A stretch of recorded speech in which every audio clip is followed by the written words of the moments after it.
এখনো সময় আছে, বুঝছেন? আমাকে ক্ষমতায় বসান। মনে রাখবেন, যোগ্য নেত্রী হারালে কাটতে হবে আড়ালে।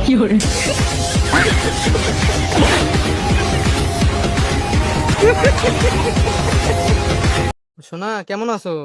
কালকে যে অবস্থা হয়ে গেছো, কালকে ওইভাবে থুই আইছি, মানে তার মানে এখনো তুমি কাপড় ছাড়াই আইছো?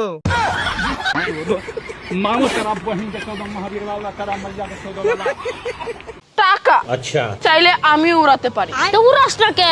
কারণ আমার টাকা নেই।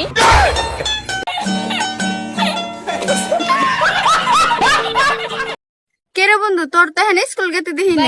আর কইস না, ম্যাম গাড়ি ধরে বাইরে দিছি। কে কি হইছেল? ম্যাম একটা প্রশ্ন করছা যে সকালে ঘুমে থেকে ওইটা তুমি কি উড়াও? তা তুই কি কইছ? আমি কইছি কিছু উড়াই না, নামাই। আচ্ছা, তুমি নাকি কবিরাজের কাছে গিয়েছিলে?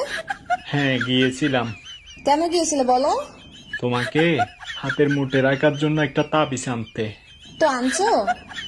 আনতে পারিনি, দিয়ে দেখি শালার কবিরাজের স্ত্রী কবিরাজকে দিয়ে তালা বাসন মাজাচ্ছে।